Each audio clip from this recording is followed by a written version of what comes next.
talking about pickle, where the kids have to run back and forth between bases and not get hit by the ball. Yeah. Just for fun, my 7-year-old son, he's a good mover because that's all he's ever done. Just come to the gym every day and run around and jump and dive and do all things like that. So, anyways, we were playing pickle, and we just decided to see like how many times would he run up and back in a game? Like how much distance would he cover in that game? Yeah. And like in one of the games, it was an absurd amount of it was like 500 yards for a 7-year-old that he covered up and back, up and back, up and back. Right? If I told a 7-year-old to go run a 500-yard shuttle, Yeah. they'd be like, no, not a chance. They would be walking or, it wouldn't be engaging for them. They'd be tired. They'd be complaining, things like that. So within that game, I mean, he ran 500 yards and didn't even know it, had no Yeah. idea. And those runs were full speed when it comes to children. Like those type of activities that engage them and get them, they go as hard as possible rather than you being like, all right, we're going to do a sprint. I want to see you guys run as hard as you can, but there's no incentive there for them to run hard, but Yeah. you put them in a game and it all changes. Welcome to the Captains and Coaches podcast. We explore the art and science of leadership through the lens of athletics and beyond. I'm your host, Tex McQuilkin, and I have a question for you. What if the most important coaching you ever do happens before a kid ever picks up a ball? Today's guest has been asking that question for over a decade and building the answer one rep, one program, one community at a time. Today, I'm joined by Jeremy Frisch, the Director of Athletic Performance at Teamwork Sports in Acton, Massachusetts. He is a field leader in youth movement, physical literacy, and long-term athletic development. From his days at the collegiate level, watching gaps in his athletes' movement foundation, to building his performance training center from the ground up, Jeremy has made it his life's work to meet young athletes where they are and develop them into who they can become. Very excited for this episode. I'm so grateful for Jeremy to join me and help us raise the game. Enjoy the episode. Ready, and break. Action. Jeremy, thank you so much for taking the time to sit down with me. I've been a fan of yours for a long time, just the creative nature, focus on athleticism. So one of the most valuable, rich Instagram accounts I feel out there, and I know that's just scratching the surface for the impact that you're having on the youth in your community. So if you wouldn't mind just sharing a brief moment about yourself, and then I want to take the audience through a lot of your history that built who you are as a man and a coach and a leader in your community. Sure. Yeah. So again, my name's Jeremy Frisch, and I'm a performance director at a place called Teamwork Sports Performance. Used to be called Achieve Performance. I was the owner, and then I sold it to another company. So I just work for them now, which is really great because I'm not the most business minded guy in the world. So it's nice to have a team to help out with the business stuff. I grew up here up in New England, from Clinton, Massachusetts. I'm a father of 4. I got 3 boys and a girl, and I went to college. I went to high school in the same town as I live in now. My wife did too, so we're kind of townies. And I went to college right down the road in Worcester at Worcester State College, which was great. Played some football and ran a little bit of track and field. So it was I don't know. I feel like when you grow up around here, it's tough to get out. It's a nice place to live. Yeah. So yeah, in a nutshell, that'd be my life right now. Yeah, and I get it, man. Very community minded myself, and connected to that.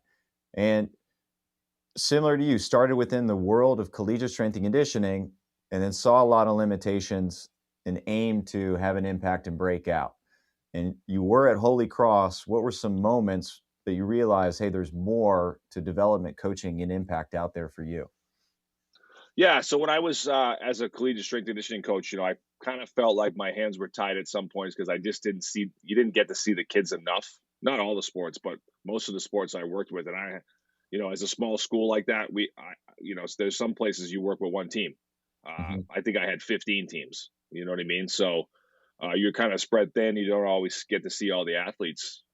And so you kind of feel like your hands are tied, and there's things that they probably could be doing, but they just don't get access to it.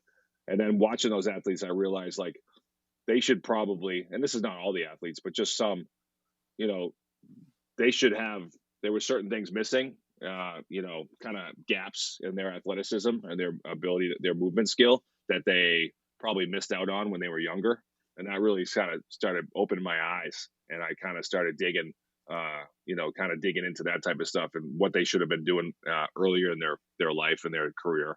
At the same time, I started having kids. So I had my first child. And I think when I was still there, I had my second.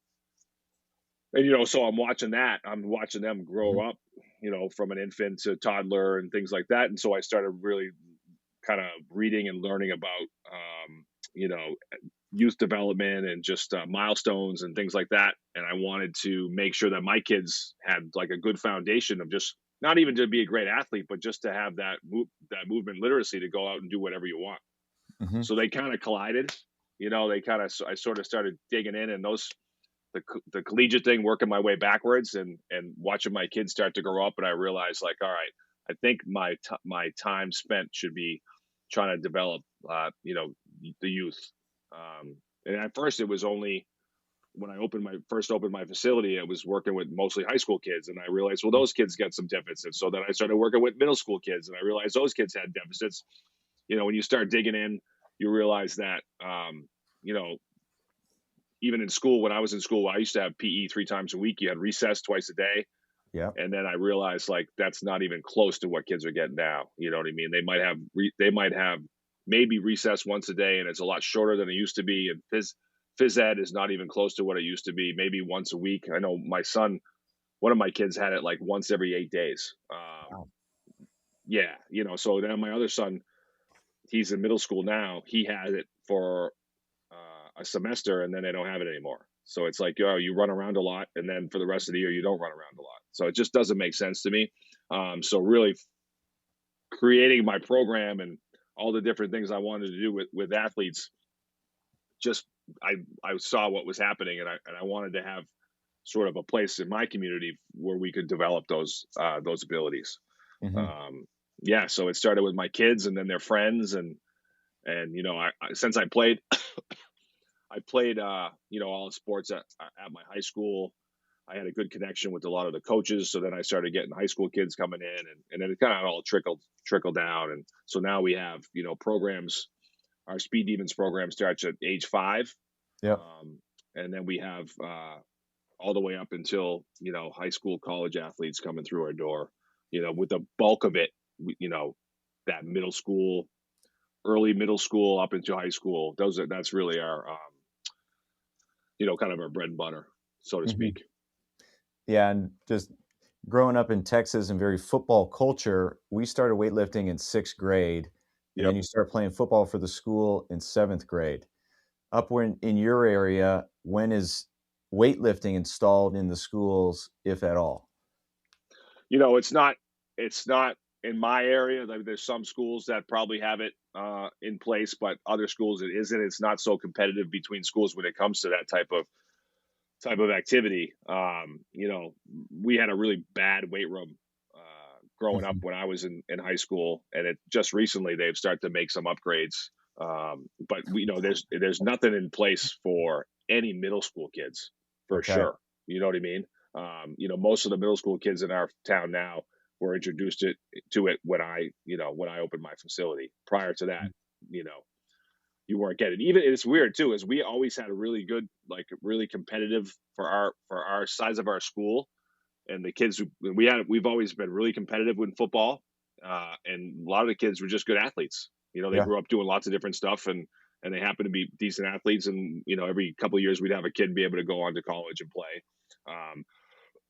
Now it's obviously more competitive, so we have a lot more kids that are involved in sort of off-season strength and conditioning. So, and that's one of the things that I truly try to figure out. Like I've learned over the years is like, all right, well, when's the best time to introduce, play-based training versus sort of semi-organized trainings versus like real strength and conditioning type training. You know what I mean? And it took me a little while to sort of put all that together. You know what I mean? Not every 6th grader is ready to start lifting weights.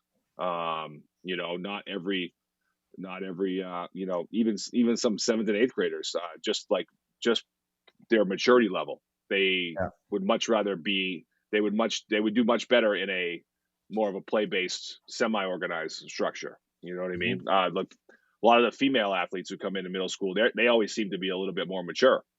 So like my daughter started lifting weights when she was like fifth grade. You know what I mean? Where my Hmm. two older boys started lifting weights like consistently, not till like around maybe grade 7, 8, and then really took like really got into it when they were they hit high school, grade 9. So it's Yeah. all across the board. You know what I mean? Yeah. And then play based, when did that light bulb start to go off for you? Did you aim Uh to install a system when you first opened your facility and realize they weren't into it? Yeah, totally. Like I tried to do things with certain age kids, and I was like, they're not digging this. You know what I mean? And I could tell you a funny story. Just like one day, I had a group of middle school kids that were coming in to train with me, and I had an older group that I was just finishing up with. And I told the kids, I'm like, all right, I just want you guys to go over here in this little corner, and there's a little turf area. I'm like, you guys can play here for a minute, and I'll be back. And I turn my back helping the older kids, and I turn back to the younger kids, and they're all wrestling. Hmm. You know what I mean? They're all wrestling. And then I'm like, all right, you guys can use the bigger turf now. And then they're all start playing tag. And I'm like, oh, they just want to like, if you just give kids open space, you're going to get two things. You're going to get them like trying to beat each other up and rough and tumble play, or you're going to get them trying to play tag. That's like, if there's no ball involved or anything like that, that's what you're going to get. You know what I mean? So Yeah. I realized that that's that's really what they're after. They don't want to do organized training. They don't want to do plyometrics. They don't want to do, they certainly, a lot of them didn't want to start lifting weights at first. Maybe like you could introduce those things. It's kind of novel to them, but it wears away quick with younger Yeah. kids. So that's really where I started figuring out like more play based or semi structured stuff. Like you can do, for example, right? We have our older kids, say you're going to have your older kids doing like hurdle jumps or box jumps or something like that. It's a little bit, structured jumping activity, but then I can have my third and fourth graders jumping off a ramp over a barrier to see how high or how far they can jump. Hmm. We're still doing jumping. It's just a lot more fun. You know Yeah. what I mean? It's a lot more attractive to them to do that than, you know, a single leg hurdle hop that you Yeah. do in, strength and conditioning. Definitely. And aim to explain the value of the group at that age group, because we're starting to see just such individualized personal performance training at that age group. So Yep. yes, they have their skill sports one-on-one, which I can see and understand, but then Yep. performance at that age group, I feel like the coach is just taking something from the parents there. Yeah. I think it's, they're not, they're, what do we see? Like we see like just the videos, right? You see the Instagram type stuff. Like give me, when you see a kid doing like the adult style training, like show me that kid going to be there in 2 or 3 months or 4 months or a year. That's not going to continue. You know what I mean? Mhm. Um, so yeah, I realized really quickly that the play based model or the semi structured model really worked well. The kids were engaged and they came back, and the parents kept signing them up. And then what happened there is they slowly, well, they would see older kids doing certain things, and they look up to those older kids. So eventually they want to do those things. And Yeah. so I've had really great success having kids start out in this play based model, and then they kept coming and they got more mature, and eventually they slowly transitioned to the strength and conditioning model rather Mhm. than just throw them into like this adult style training right away and hope some kids stick and some kids don't, which really would be the really good athletes would probably stay, Yeah. right? And then the kids who are not great athletes would probably drop off, right? So we try to get the kids to have the most fun as possible, really get engaged, really have fun, really take to training and really enjoy it. And then we slowly, as they get a little bit older, we start to add those pieces. You know what Yeah. I mean? And it's really worked well for us. We're at the point now where we've had kids that are graduating high school going on to play college sports who've been with us since they were in, second or third grade. Timeout. Observation: new coaches getting into the field are really smart and intelligent when it comes to programming were understanding practice plans and their sport and really bad at people. They have high IQ and low EQ. I spent the past 14 years traveling the world teaching people how to teach people, lifting weights, understanding sport, but most importantly, connecting with people. I've taken all those lessons from all over the world and put them into a new course, Why They're Not Listening, Coaching Today's Athlete. If you want the first lesson free, head to the website listen.captainsandcoaches.com to learn more. And now, back to the show. Ready, and break. I'd love to highlight, and I've heard a lot of interviews and I've seen a lot of the Instagrams with these games. So we mentioned play-based. What are some examples? I know we got pickle. I know you got the noodle where you're trying to tag their toes. Yep. So I mean, we do a lot of stuff where we're going after the kids like a tag game like that, where we just add certain pieces to it rather than just tag where you just have to touch someone. You can have to pull a flag, or you have to get their, they got something hanging out the back of their shirt. Those are all good. And like I said, if you want kids to, like you just mentioned, playing the game with the noodle and you have to hit their feet, well, then you're going to get a lot of jumping involved in that game, right? So you're working on certain skills. You're going to get plenty of reaction. You're going to get plenty of change of direction. If you play in a really wide open space, you're going to get more like longer runs and more acceleration. If you play in a smaller space, you're going to get way more change of direction. So like you can manipulate how you're doing it to the things you want them to sort of learn or get exposed to, right? So to speak. So that's a great one.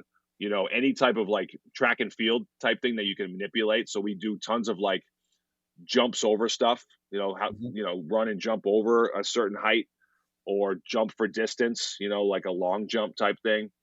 Those are always great because the kids love challenging themselves.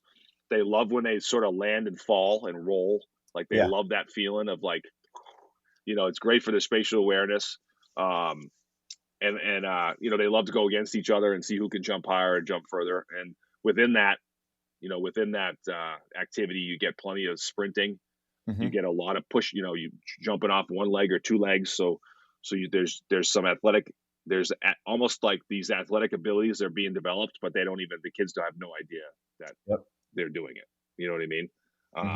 So anything like that, any sprint type activity where the kids have to chase or race each other. Obstacle courses are awesome because you can manipulate the space. They have to jump over things, climb over things, duck under things, roll, run around things. You can set obstacle courses up where the kids race each other, or you can set obstacle courses up where the kids have to just run through a course and you just time it and see who did the fastest one. What's great about it is like a lot of these obstacles that we put out, kids come up with different ways to get over or under or through. Like, you know what I mean? They come up with their own sort of, their problem solving skills improve because they're coming up with their own way to do things. Right. And then within that, right, within that realm, say you're an 8-year-old kid who just ran an obstacle course 10 times. Well, there's a great conditioning effect there. You know what I mean? Like you're just, and he doesn't even know it. He has no idea. And that's so, talking about pickle, where the kids have to run back and forth between bases and not get hit by the ball. Yeah. We just for fun one day, I don't know if you ever heard this story, but just for fun, my 7-year-old son, who was 7 at the time, he's 12 now, but he grew up down there. So he's, a good mover. He's a good mover because that's all he's ever done. Just come to the gym every day and run around and jump and dive and do all things like that. So anyways, we were playing pickle.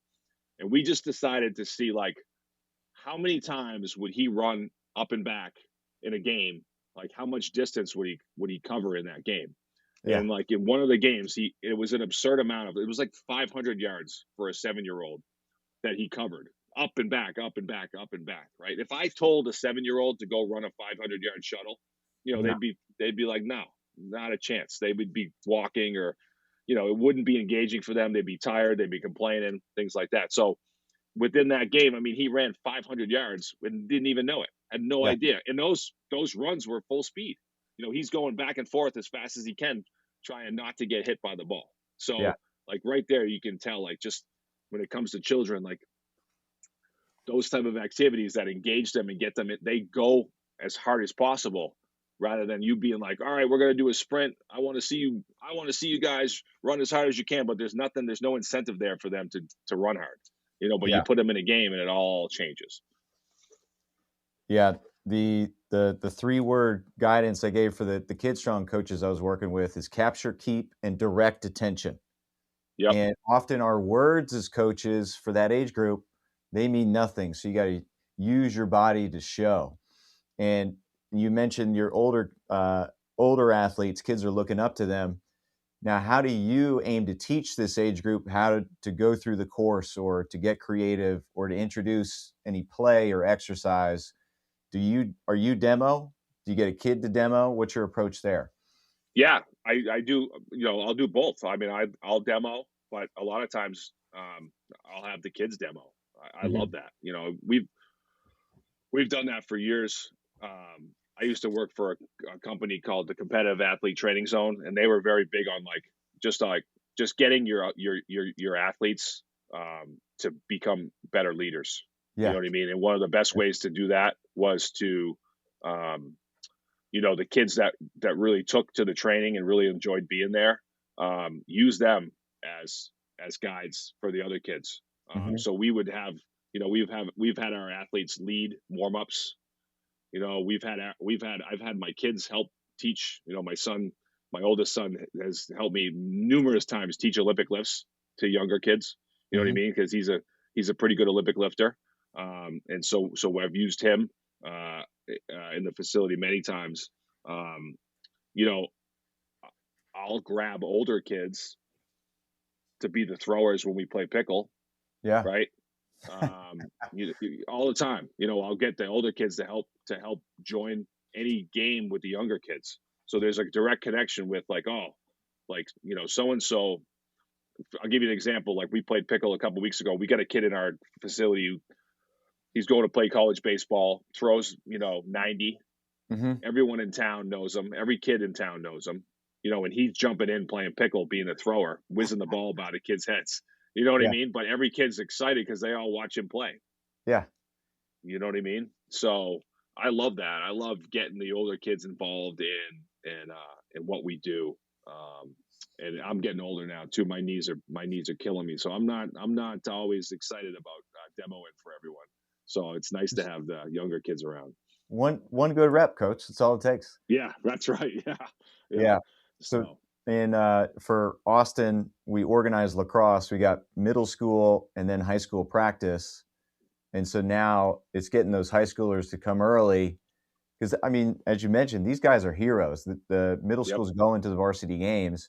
So now getting them to instruct face-off, getting them to instruct defense. And I love it because now it forces these older guys to really understand and then I like it because they see how difficult coaching is and communicating. yeah, So now I can give them a hard time like they give me a hard time.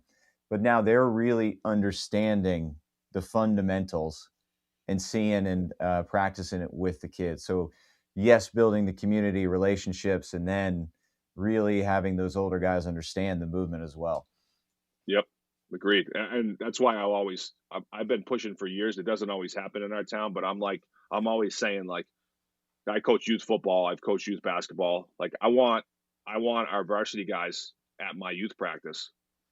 I want my varsity basketball guys at the youth basketball practices. Mm-hmm. You know what I mean? And then same with baseball. Like I think those kids should be part of their. If you're going to be on that team, I think you should be able to take a few hours out of your week to go and not only help out in practice, just like the technical aspects of it, but also just the social aspect and just getting to know the younger kids and letting the younger kids get to know you and Mm-hmm. realize like how much that can help a town.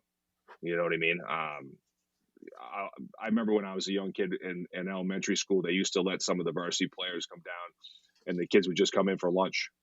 So while we're at lunch, the varsity kids would walk in. It'd be Friday. They'd have their game jerseys Jackets, on, and yeah, yeah, and they'd come sit with you and talk to you. You know what I mean? yeah. And I looked up for those kids because I loved football and that was my thing. And so whenever I saw the older kids, like those are the kids I wanted to be like. You know what I mean? Mm-hmm. And wouldn't you know it, like I couldn't wait to get to high school to do that. When I was there, I Yeah. was like, oh, this is exactly what I thought it would be like, you Hmm. know. So Man, yeah. And that I want to spend a lot of time with character as well. So yep. that's one of those things. Those guys are not too good or too cool to go and do that with the youth. And you're the athletes you have, they are, I mean, they're motivated by it. They feel good giving back to the younger guys. So now, what are some opportunities and tools that you have in place if kids are not acting in line, or they had a bad day, so they're pushing back to you, coach authority? What are some things that you aim to shape behavior? I call it punishment, to get these guys to focus. Yeah, I mean, a lot of times I use like some type of like when a kid's like if a kid's having a tough day or a tough time, I try to get his mind off of whatever he's worried about as quickly as possible and get him into something that he really likes. Uh-huh. You know what I mean? Especially when it comes to the boys that come in are notorious, just notorious for like the moment we start a game, they start arguing. You know what I mean? It's like Yep. literally the second they come in, that like grade 3 through 6 or 7, right? It's like the moment we start doing something, we have this like sort of like it's kind of like speedball slash football, and they have to pull to each other's flag, and like literally the moment they start playing, there's a problem. You know what I mean? And so sometimes I get them all in, and I'm saying, listen, fellas, like we're here to have fun. Like you guys got to stop going at each other, start arguing. Stop arguing. Just you sometimes you just got to wake them up. But Hmm. other times, I mean, I literally just will jump in the game myself. If they start arguing, I'm like, I'm in, and I'll grab the ball and I'll just take it from a kid and just keep the flow of the game going rather than them all focusing on how much they hate each other at that moment. You Yeah. know what I mean? And or the other one is so like I'll take the older kids. I'll be like, hey, I need you guys to jump in this game right now. You know what I mean? The kids will really enjoy this more if you guys are in there. They really look up to that. Hmm. So I try to like just get their mind off that like I hate you right now, like them, you did this and I did that and I'm better than you, and I try to just try to keep them moving as much as possible and keep their focus on the game rather than letting the game stop. And again, like I'm one of those guys too. Like when we were kids, we would fight and like we would work it out. Yeah. Like we didn't have parents around all the time or coaches around, and we worked it out, and it was okay. But sometimes, like we got an hour to train or get this in. I want Yeah. the kids moving because I know just how important it is. They don't have a lot of movement in their lives, so I don't want it to be like messed up because we're sitting around arguing who pulled whose flag. You know what I Yeah. mean? So that's really my biggest one. My biggest go to is like just and I used it with my kids when they were little. They get upset. I would try to like get their mind off of whatever they're losing their mind about and go on to some activity that really loved. And that's why my kids probably moved around so much when they were little because I had stuff set up around the house everywhere that we could always like get a different focus to, Yeah. So I mean, yeah, we had a bouncy castle in our basement it's awesome. for and man, and the kids, man, I mean, I'll be like, all right, if you guys, if you got a problem, let's just go down there, we'll figure it out. And they would, wrestle and jump, yeah, rough and tumble play, and by the end of it, everyone was happy. Yeah.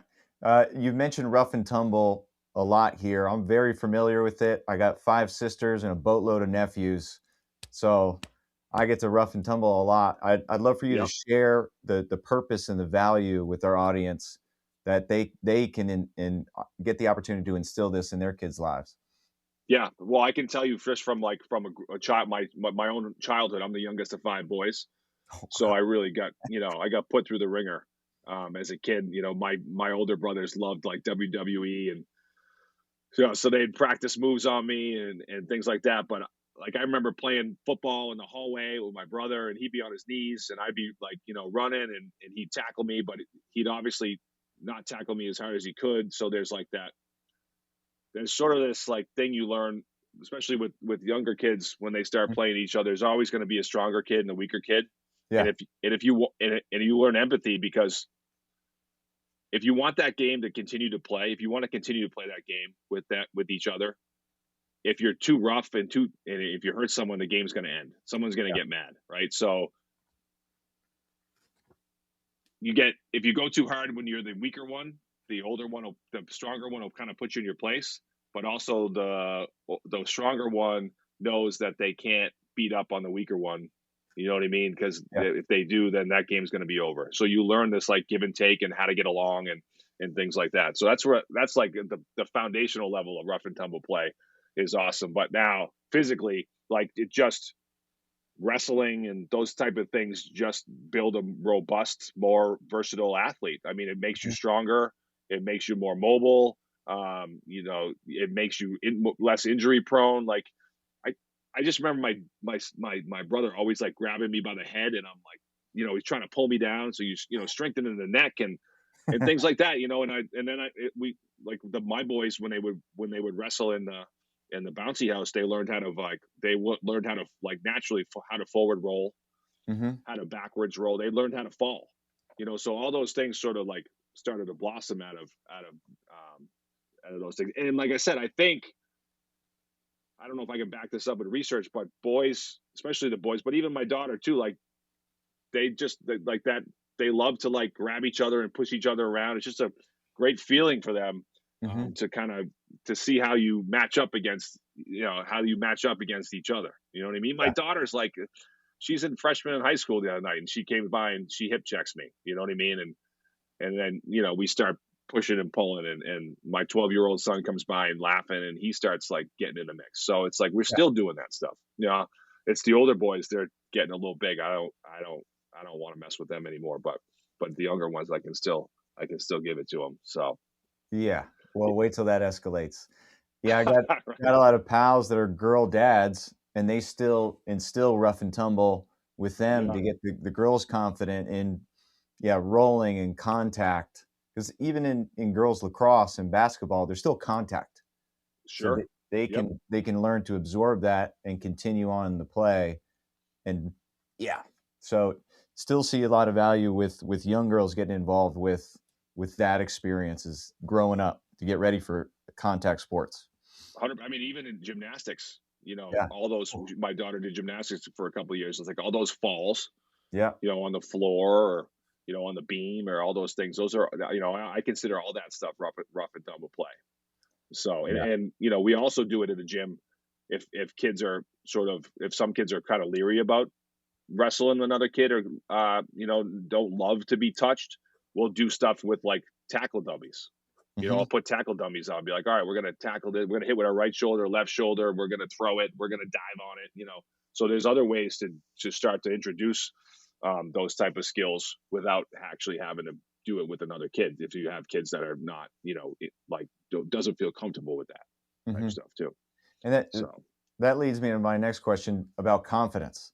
They're going in timid with their own bodies, with their own abilities, and also in that social environment where they're coming to your facility. You've got kids that have been there for years, and then a kid that enters in, this is his first time, he knows he needs it, or his parents think and feel he needs it, and he's not as skilled on day one.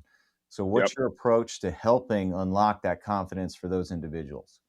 Yeah. So I try to, myself, obviously you give that kid more time, because I think if you do a really good job coaching, the kids that have been coming for a long time, if you do a really good job with those kids up front, you can take a step back and let them kind of have a little ownership of what they're doing. You don't have to be on their case all the time, and that'll free you up to put more time into any new kid that comes in, right? So that's one thing. And then the other thing is any kids that you have that you think are, could be a good ally for the new kid coming in. You can use them as well to sort of help teach. Sometimes there's kids that come in that are they're uncomfortable with me because I'm the coach, and they're scared, and they're nervous, and they think like I'm this what's the word I'm looking for? Authoritarian. Authoritarian. There you go. Thank you. They're kind of nervous around me, so they'll feel a little bit more comfortable with a student, one of their other students, the kid that they go to school with. You know what I mean? So we'll give them I'll be like, all right, well, go teach them split squat, go teach them row, and I'll just sit back and actually that happens a lot. And then the kids get a little bit more comfortable. They come in a few times and then they're willing to talk to me more and go from there. So again, using your resources with your athletes who have been around the block is definitely the way to go when it comes to Mm-hmm. that type of stuff. Yeah, I love it. And how would you help approach parents understand confidence? Like, is it part of a sales pitch? Do you I mean, lean into that to get them involved? Because confidence is just, I mean, it's such a buzzword now. Is it part of your approach sales pitch, or is it just something that you know is going to happen once they get in the doors? Yeah, I think it's something that I know is going to happen. I try to tell everyone like up front. The one thing I tell everyone up front when they first come in is I'm like, listen, the first day you're going to be here, the first couple times you're going to feel uncomfortable, you're going to be nervous, you're going to be like that. But I'm telling you right now, and I'll be like, look around. You see all these kids talking and bebopping around, and this is going to be like a second home for you. You know what I Hmm. mean? Like at some point soon, you're going to feel comfortable walking through the doors. And then and I always say, like, up until that point, I'm going to make sure that you feel like you get what you need, so you get to that point as quickly as possible. You know what I mean? Because that's really what we want. We want we want those kids to come through the door and just have it be another day for them, not this like, oh, like this the first day. You don't want to feel like that every day. You Mm-mm. know what I mean? So we really try to get the kids to feel comfortable as possible and not be nervous and, oh, he's looking at me or she's looking at me and, oh, who's that? Because all that stuff goes through their head. They're not going to tell you that, but that's what happens. And so I try to just get them whatever way you can, whether it's you or using other coaches or other students or whatever it is, to try to get them to feel comfortable as possible, because then it leads to, they'll work harder. They'll take advantage of what they're doing when they're there. All those things start to blossom. Hmm. And now, those new kids, it's important they're getting small wins, they're getting success early. Is Yep. there a point where you intentionally try to dose failure so you can start to teach them how to lose? Is there a point, or is it just naturally throughout the program you're going to be bad at something until you're not? Yeah, I mean, it's so funny because I had a kid yesterday, and he gets so frustrated when he doesn't get an exercise like the right way, and he just started with me a few weeks ago, and I had to sit. I said, listen, it's totally okay to suck at something. It's Hmm. totally all right. And he's like a big kid and a good athlete, so he's just kind of probably grown up and just dominated everything he's done. And I'm like, you're gonna have stuff. And I was like, you're gonna have things in life that you're not gonna be great at, and those are the things you want to tackle. You want to like kind of put your time into. I mean, I know it gets you frustrated, but like just take the time to get better at this, and you'll see the benefits on the other side. Hmm. Um, yeah, so I think I also tell the kids sometimes, like especially like teaching something complex like an Olympic lift. I'm like, you're gonna stink at this the first time.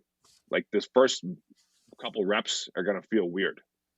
I'm gonna show you what it looks like, and you're gonna think in your head like, okay, I got this, and then you're gonna do your first rep, and it's not gonna feel like what you think it's gonna feel like. Hmm. So I like sort of let them know right ahead of time. But I'm like, by the end of today, by the end of this workout, you're gonna have this down pretty good. You're gonna have, you're gonna get it. You're gonna get it. We're just gonna work through it. So I think just laying that out for the kids, being like, this is the process. You're going to stink. You're going to get a little better, and by the end of today, you're going to be actually pretty good at this. And I think they appreciate that a lot.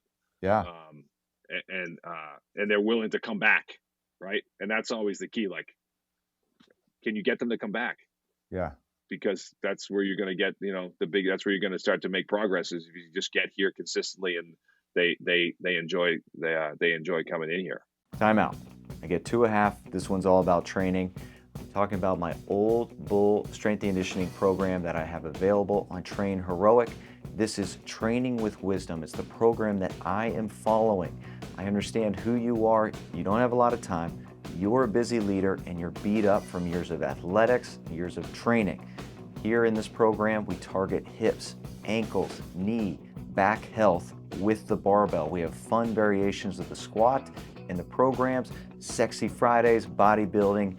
It is an amazing time.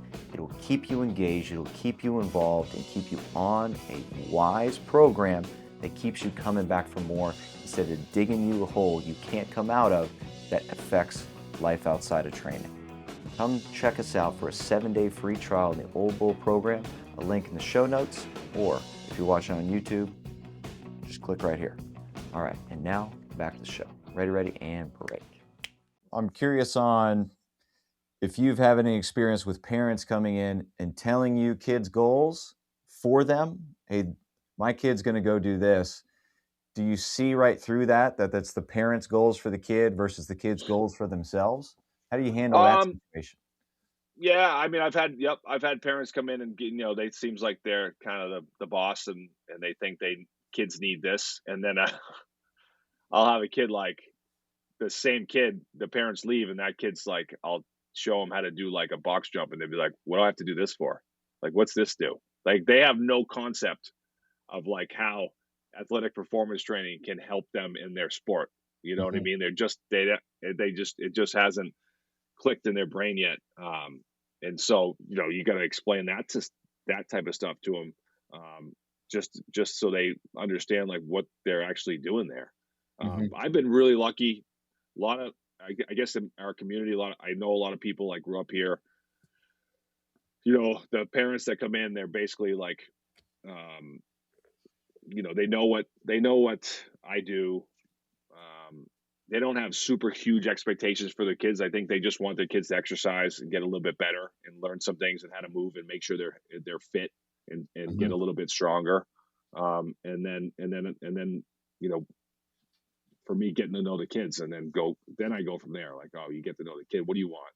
Not every kid's going to come in and work their butt off for you. And so sometimes it's a little bit of a, get to know them, introduce them to some things.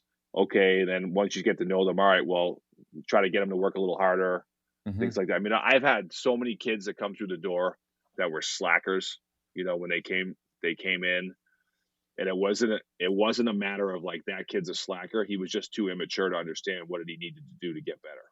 Yeah. And then like a certain age group hits, whether it's like, oh, they just hit high school and they see bigger kids around, and all of a sudden like 180 and they get it. And it's happened to me so many times. I thought the first time it happened, I was like, oh, that's weird. Like this kid's really like turned it around, and like wonder what happened. And then I realized like, yeah, it's just like this maturity level. Like they needed to be here for a while doing these things where they were comfortable, and trying to push them or trying to just wasn't working.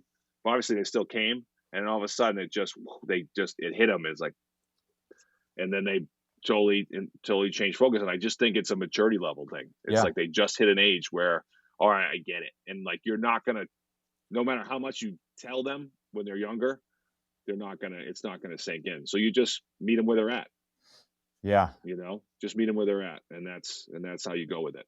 Yeah, I've seen that. That's why I like the middle school, high school age group for young men, because there's this point where like having fun playing sport it's basically playing grab ass and being with your buddies. Yep. And then having fun with your sport is your skill improves. And you're like, right. Oh, I am good at this. Yeah. And it's different from everybody. And yeah, freshman, sophomore year, majority clicks, and the guy that's still playing grab ass is usually he's left behind until he has his moment. Yep, for sure. And I think too, what happens a lot with like, puberty is like the great equalizer.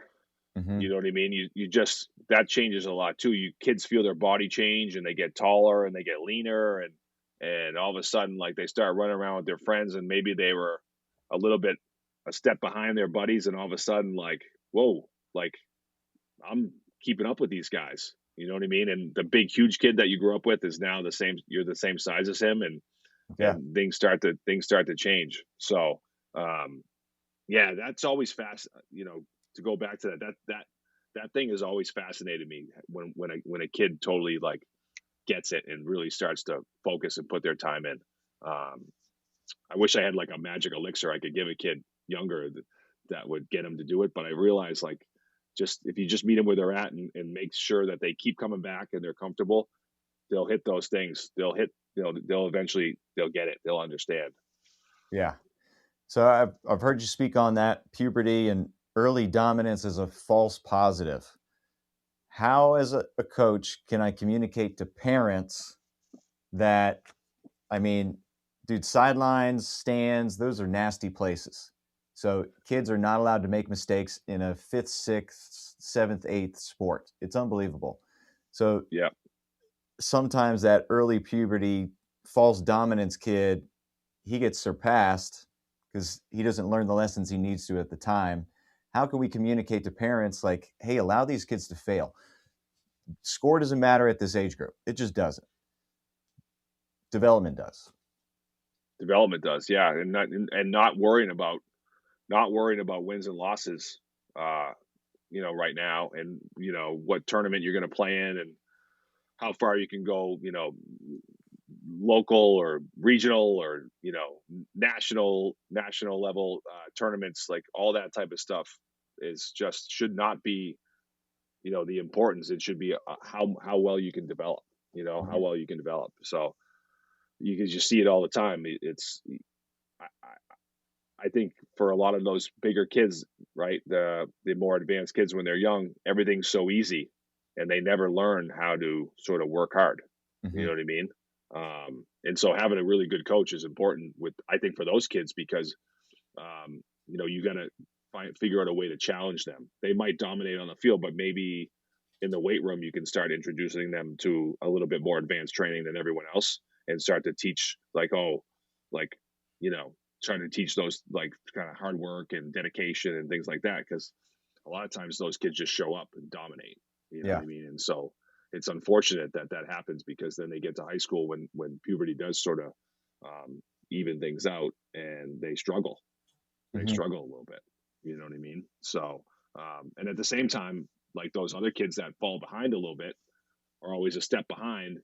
You're worried about the things that worry me about them is that they get frustrated because they're not good enough, and they go find something else to do. They quit. They get out of the sport. When actually the reality is a lot of those kids have really good skill, right? Their skill level is probably pretty decent. They just don't have the physicality yet to show it. So that happened with my oldest son. He was always a little bit heavier growing up through middle school. He was pretty good mover, pretty coordinated, but he just wasn't like as fast and as strong as like some of the kids that he played football with. But he had good technique, and he could actually run fairly well. He looked fairly coordinated, and then like puberty hit, and then he shot up and found the weights, and and then it totally changed his whole, changed everything for him. So, I think the kids who get the best, when you see kids that are good, but they still struggle, they don't go out and dominate every night. Some games they play well, some games they don't, and they learn like, all right, someday I'm gonna have good days, I'm gonna have bad days, I'm gonna still have to work hard, I'm still have to put the time in, and go from there. So yeah, that's a fascinating subject about the early the guy who dominates early versus the kid who's maybe a little bit smaller, the late bloomer, versus even the kids in the middle, and how they all kind of pan out and where they fall. So and I think they all need a different approach that you work with, for sure. Timeout. Text here at Train Heroic headquarters, meeting with the team to talk about the coaching experience that I'm able to provide for my athletes. So if you're a coach and want to put your program out there on an app that athletes actually enjoy using, Train Heroics for you. I've been using it since 2014, delivering literally over tens of thousands of workouts to athletes, and the Train Heroic allows me to provide the unique coaching experience that I want to. Uploading video, providing coaching feedback, directions, and building a community. That's why I love Train Heroic. And if you want to take your athletes where they can't take themselves, that they want to go, head to trainheroic.com/captains and check out how you can deliver programming to them. And now back to the show. Ready, and rip. Yeah, I'm fortunate just that the state of Texas lacrosse, I guess pun intended there, the we'll take anybody late. Like where you Yeah, are, you got to be born with a stick in your hand to compete. Here, you got to be an athlete with a great attitude. So right. every year a freshman gets cut from baseball or basketball. Dude, come on out. And we can teach them enough to have fun and just get up and down for 4 years or 2 years, however much time we got. So Sure. yeah, I mean, it's almost character attitude first and being part of a team. And yes, when the game's on the line, we're going to give the ball to the dude, but at the same time, Yeah. like you're as much his boy as anybody else. 100, you're so right, because like even like looking at like our high school team this year, like our high school football team, like we had a good team. We went to the state semifinal. Like there's some studs trickled in that obviously on that team. It's a lot of average kids who Hmm. just bust their butt. You know what I mean? Like with some decent athleticism, you put them in a position and get them to do their job, and they have fun doing it. You know what I mean? I swear I could take a good athlete and make him a great defender in any sport. You know what I mean? Like, Oh, I get it. uh, you know, basketball. Give me a lanky, fast kid. Wiry kid. I'll put him on the court and teach him how to box out, rebound, and run a kid down all night. You know what I mean? Hmm. Same thing with football. Like you can turn those kids into a safety or a cornerback or even outside linebacker, and just they become ball hawks.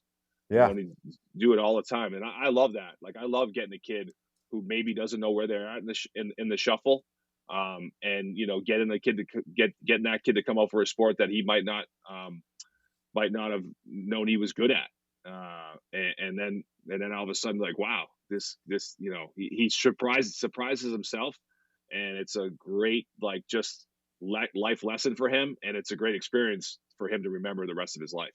Yeah. So we had a kid going to college next year to play baseball, but I begged his dad to come out and play sixth grade football, and he did, and he liked it the first year, and then he kind of took a year off, and then he came back, and he ended up being all he went out in high school, and wouldn't you know it, like the baseball guy, he was baseball everything, end up being all league in football, outside linebacker. He just, man, the kid, he could just Hmm. flat out tackle because he's just a good athlete, and he just run kids down, and it was so fun to see. So fun to see. So I agree in that. I think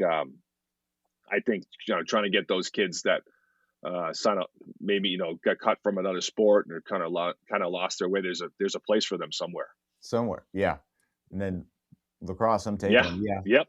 I didn't start playing until I was 16 and was still able to go play in college. But a middle linebacker turned defensive midi, like use my head as a weapon. There's a place for me on the field. So I I truly believe that with all these kids, and that's on us as coaches to accept them and accelerate their development and just find a role for them wherever that may be. Um, yeah, I'd love to get into sports specialization for a minute here Yep. because I know you're passionate about it, and just watching all the different training and styles, it's clear there's all different sports in there, all different movement, preparation, attitude, everything. And in Texas especially, it's I was football made me a man. You're gonna play football. It's gonna make you a man. There's almost this skirt of responsibility from parents that they're putting on sport that I mean you're giving the greatest gift that you have at your kid to somebody else and entrusting them to teach them to be a man when it's just roll of the dice who that coach is. It could be a Right. jerk or they could be a great coach. You don't know. Sure. So Yep. Yep. I think that's one part of it. Like, we around here is like, well, you say, lacrosse, soccer, kids get into that sport like age 5, maybe even earlier, and it's like that's your thing, and mhm, and everything's geared towards that. They spend all their time, going to tournaments and one-on-one training and you name it, and like, oh, you don't like this coach and this club, we're going to go to this club, and they jump from club to club to club to club. You know what I mean? And it's like you wonder why kids are jumping in the portal now, because mhm, that's all they've done when they were kids, just like never happy about development. They're always, this team didn't win enough, or I didn't play enough, and Instead of worrying about developing in your with that group, you're always jumping to somewhere else, always trying to get to a new place. You know what I mean? And then the whole thing with early sports specialization is like you're always doing that one thing, and you're never exposed. Like children should be their movement, their life should be nothing but diversity and variety.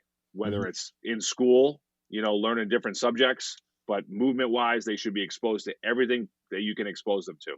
And then when you're just playing lacrosse from age 5, that's the only thing you're ever doing, right? You're just doing your stick work and just doing those movements that are involved in that sport. And then Mhm. you miss out on all this other stuff that can make you a better mover, make you a better problem solver, make you stronger, make you more resilient. You know what I mean? And so what happens a lot is that kids, maybe they're fine, maybe they're doing good in their prospective sport, their lacrosse or soccer. But what I see is at some point, the physicality of the game changes. And if you don't have those physical skills, the strength, the speed, all that type of stuff, you're going to fall by the wayside. You're going Yeah. to get to a point where, there's going to be a lot more contact in a lacrosse game, maybe at age 13 or 14 than there is at age 9 or 10. If you're not prepared for that type of stuff, you're going to drop off. Right. And Mhm. so you spent all these years just doing one thing, whether you could have been doing a whole bunch of things, playing multiple sports, doing, parkour, whatever it is, like just things that make you a better athlete, make you stronger, make you more physically able, because you were just focusing on one thing. And Mhm. so you see it a lot. And that's when I get some kids I get in that don't join the gym till they're 13 or 14 because all of a sudden, like now they're slower and they're not keeping up and they're getting knocked around and now they're like, oh, they're almost trying to play catch up and Mhm. they're gonna start doing something outside of their sport to get better. And Yeah. so that's the one thing that I'm always talking about when it comes to sports specialization is like you're just missing out on this whole world of movement skill that you can be developing. And these skills will help you later on when you want to, you know, early specialization at all should be a late thing, not an early thing. You know what I Yeah. mean? You should definitely want to get to that point if you're an athlete and you have goals for your sport. You definitely want to get to that point where you specialize. You know what I mean? Just it's about when, not Mhm. early. That you want that foundation to be wide with a lot of different movement experiences, and then it builds up over the years. I mean, my two, I'm all of my kids. I mean, granted, we live in a small town, so our sports program would probably not survive if we didn't have multi-sport kids. Yeah. But my oldest plays college football right now, but he played last year, his senior year, he played football, he played basketball, he played baseball. Mhm. You know what I mean? And I have a junior now in high school, and he plays 3 sports. And my daughter, she's in the middle of basketball season right now. We're going to go right from basketball to softball. We're a multi-sport family because I just know how important it is to Yeah. to be able to do a lot of things. Yeah. And how would you help arm the parents that are feeling the political pressure that certain travel coaches are putting on them in this fear that their kid may fall behind if they don't specialize now? Yeah, it's the biggest lie. It's the biggest lie going, and I hate coaches who use this because they have no idea. Because when you really look at the best athletes in the world, those athletes did a lot of stuff, a lot of Mhm. different things growing up. You know what I mean? That's a big, we were just having an argument about that on Twitter this week because in the soccer world, it seems to like these guys, even these elite coaches are like, if you don't specialize early in soccer, you'll never be good because so and so, all he did is play soccer growing up. But I'm like, it's just there's millions and millions of kids who didn't make it who specialized, right? Mhm. Or maybe thousands, sorry, maybe not millions, but still thousands of kids that did specialize and never made it to the World Cup. So like that's not actually true. So I try to tell parents all the time, like, you really need to develop your athleticism. If you don't develop those skills, if you're not strong, if you're not fast, if you're not mobile, if you don't have good body weight strength, all this this specialization, the thing that these coaches are trying to tell you to do, it's never gonna pan out. Because again, these club teams, this is a business. They're making money. You know what I mean? So sometimes it's like you wonder. I don't understand it because like your club team could be better if you had some type of like strength and conditioning program in place, or a place where you can send your kids to become more athletic. And a lot of times it's like they're like, no, we just want you. We want all your money, and you're not going anywhere else. Yeah. You know what I mean? I can't tell. There's a really really large, popular. They send kids. There's a very very strong soccer organization, and I've had numerous players that train with me over the years. They've gone on to play in college, and every time I reach out to the coach, the dude won't write me back. And he knows that I've trained a lot of these girls, some of his best girls. Mm-hmm. And the guy just like literally refuses to acknowledge my existence. It's wild. Just because like, I don't know what he's scared of. Like, I want to help you. Let's do more of this. You know what I mean? But no, it's frustrating. Yeah. A lot of ego. Yeah. Yeah. I'm a big Pat Riley fan. And I mean, he's managed some egos in his career, and he calls ego edging God out. So any of those guys on his team that started to express or show that, he aimed to get ahead of it. With some guys, just older adults in this industry, it's too far gone. So hopefully they don't put, and I call them fantastic lies, when those coaches sprinkle these thoughts into kids' minds or parents' minds. Because I've had teams that were negatively affected by it, because you get this high school coach who's not getting paid that amount, telling you you're here, but somebody else told you you're up here, and who's wrong? Right. Sure. So it's had some nasty impacts in my coaching career. I bet. Oh, for sure. So yeah, just a fun question I always love to end on. Who's your favorite fictional coach of all time? Any sport, any genre, anywhere. Fictional? Fictional.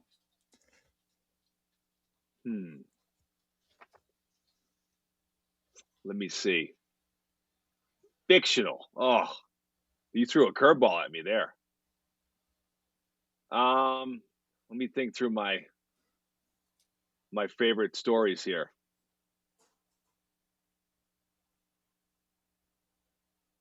Fictional coach. Give me 1 second.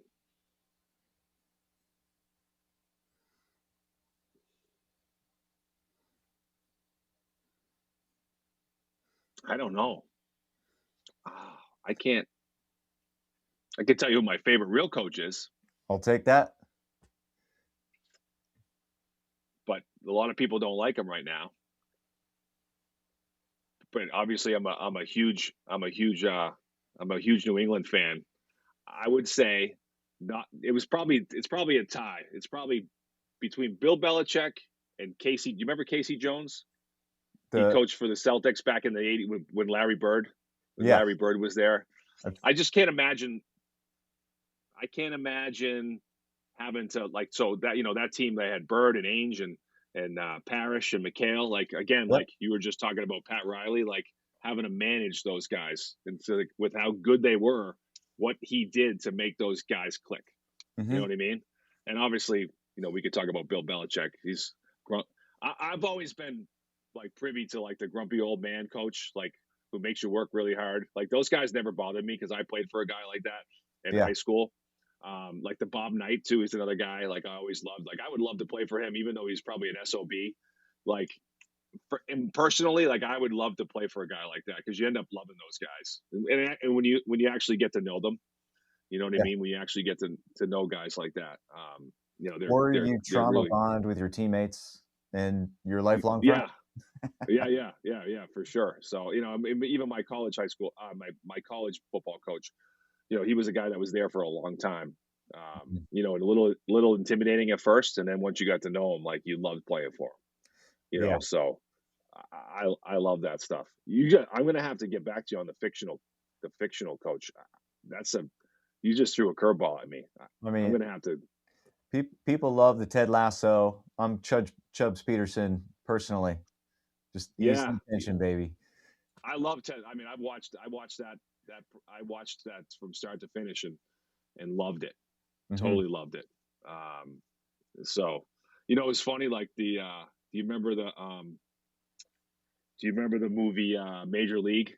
Oh yeah, just Yeah, like win the that whole guy. damn thing. Yeah, Yeah, that guy, right? Like they found him in a used car dealership or something, and then and he's one of I just love those old guys. I love the old fart coaches. They're any guy like that. It's great for me because I love playing for those guys. yeah, yeah. The what I love about the fictional coaches, they almost turn up the volume on the caricature of coach, and then my high school coaches, whether it was football or lacrosse, they were just characters.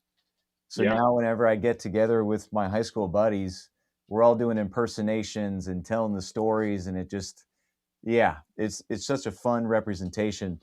So there was a lot of character and trust and growth moments, but at the same time, man, there's some one-liners that we will never forget that the guys threw for at us, sure. and it's like, what is this real life right now? Yep, Um, 100%, 100%. yeah, My coach would say these like weird like the like if it was raining out, he would say it's a quagmire out there because apparently that's like a swamp. Quagmire is the name of like another word for a swamp, okay, and none of us have heard that word before. And he's like, it's a quagmire out there. I'm like, what in the hell is it? I had to go home and ask my dad. It's like, so yeah, I totally feel you on the one-liners. They always had something to say. yeah, yeah. So I always try just use that as a tool to relate I in love any it. way, shape, or form, and just be sticky. Because then that's the voice inside their head. They're remembering one the fun stuff, but then Yep. like the short cues, the directions, alignment, assignment, technique. I turn those into one words. So Yeah. it's yeah, just layers to that, but it's a way of connection in my mind too. That's cool. It's funny too because I am not that coach to the guys I like to play for. I am not that guy. I'm much more like upbeat and like kind of fun and let's go and let's it's interesting that I enjoyed playing for a certain type of guy and that I'm not that type of coach. Yeah, I mean, there's that's the beauty of tonality.